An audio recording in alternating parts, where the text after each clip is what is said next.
Breaking news. সময়মতো আসতে না পারায় পরীক্ষায় অংশগ্রহণ নিতে না পারা আনিশাকে সুযোগ দেওয়ার দাবি ছিল সাধারণ মানুষের বিশেষ বিবেচনায়। কিন্তু এবার বোর্ডের সিদ্ধান্ত আসলো মিস করা পরীক্ষা দেওয়ার সুযোগ পাচ্ছেন না সেই আনিশা। কি ছিল কারণ, কি কারণে, আজ বিস্তারিত থাকছে এই ভিডিওতে। এসএসসির বাংলা প্রথম পত্র পরীক্ষা দেওয়ার সুযোগ এবছর আর পাচ্ছেন না আলোচিত পরীক্ষার্থী আনিসা আহমেদ। রাজধানীর সরকারি মিরপুর বাংলা কলেজ কেন্দ্রে 1 ঘন্টা বিলম্বে যাওয়ায় ওই পরীক্ষার্থীতে বসতে দেওয়া হয়নি তাকে। ল্যাবরেটরি স্কুল অ্যান্ড কলেজের এই শিক্ষার্থী চলতি বছরের 26 জুন পরীক্ষার প্রথম দিন প্রায় 1 ঘন্টা দেরিতে কেন্দ্রে পৌঁছান। সেই সময় কেন্দ্রের সামনে তার কান্নার ছবি সামাজিক যোগাযোগ মাধ্যমে ছড়িয়ে পড়ে। পোস্টগুলোতে দাবি করা হয় স্ট্রোক করা মাকে হাসপাতালে নেওয়ার কারণে সময়মতো পরীক্ষা হলে পৌঁছাতে পারেননি আনিশা। এ অবস্থায় তাকে হলে প্রবেশের অনুমতি দেওয়া হয়নি সেদিনের পরীক্ষায়। তখন শিক্ষা উপদেষ্টা অধ্যাপক চৌধুরী রফিকুল আবরার জানিয়েছিলেন তার এই বাংলা প্রথম পত্র পরীক্ষা পরে দেওয়ার ব্যবস্থা করা হবে। তবে শিক্ষা মন্ত্রণালয় ও ঢাকা শিক্ষা বোর্ডের সঙ্গে কথা বলে জানা গেছে এ বিষয়ে সরকারি পর্যায়ে কোনো সিদ্ধান্ত এখন পর্যন্ত হয়নি, এমনকি ভবিষ্যতেও হওয়ার সম্ভাবনা নেই।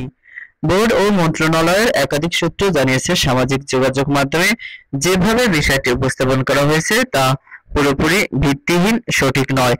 মন্ত্রণালয়ের নির্দেশে ঢাকা বোর্ডের 2টি টিম আলাদা তদন্ত করে প্রতিবেদন জমা দিয়েছে, যেখানে আনিশার দাবির প্রমাণ মেলেনি। ঢাকা শিক্ষা বোর্ডের চেয়ারম্যান অধ্যাপক খন্দকার এহসানুল কবির বলেন, এ বিষয়ে আমাদের কোনো সিদ্ধান্ত নেই। বাংলা প্রথম পরীক্ষা দিতে না পারলেও সেই বিষয়ের দ্বিতীয় পত্রে যদি 66 নম্বর পায় তাহলেই সে পাস করবে। এ বিষয়ে বক্তব্য জানতে আনিসার ব্যবহৃত নম্বরে একাধিকবার কল দেওয়া হলেও তিনি রিসিভ করেননি। উল্লেখ্য, এইচএসসি আর 2টি বিষয়ের পরীক্ষা বাকি রয়েছে।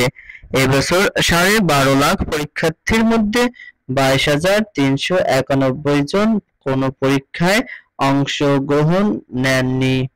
Aminul Islam, AI media. প্রিয় দর্শক শ্রোতা, আজকের ভিডিওটি আপনাদের কাছে কেমন লাগলো অবশ্যই কমেন্টে মতামত জানাবেন। আর আনিসার যেই কাহিনী আমরা জেনেছি সামাজিক যোগাযোগ মাধ্যমে মায়ের অসুস্থতার কারণে দেরি হয়েছে, শিক্ষা মন্ত্রণালয় তদন্ত করে দেখেছে যে আনিসার দাবিটি একদমই ভিত্তিহীন। তার মানে আনিসা মিথ্যা বলছে। আনিশার যে কর্মকাণ্ডটি সেটি আমার মতে অবশ্য ঠিক হয়নি। আপনারা কি ভাবছেন সে মতামতটি অবশ্যই ভিডিওর কমেন্টে লিখে যাবেন। ভিডিওটি ভালো লাগে লাইক কমেন্ট করবেন, আর আমার চ্যানেলের পাশে থেকে এরকম আরো নতুন নতুন ভিডিও পেতে আমার চ্যানেলটি সাবস্ক্রাইব করে রাখুন। দেখা হচ্ছে আপনাদের সাথে অন্য একটি সংবাদ ভিডিওতে। ততক্ষণ আপনারা ভালো থাকুন, সুস্থ থাকুন, আল্লাহর কাছে সেই প্রত্যাশা করে আজকে আমি মোহাম্মদ আমিনুল ইসলাম এখানেই বিদায় নিতেছি। Breaking news.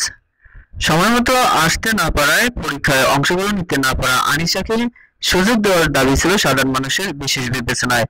কিন্তু এবার বোর্ডের সিদ্ধান্ত আসলো মিস করা পরীক্ষা দেওয়ার সুযোগ পাচ্ছেন না সেই আনিশা।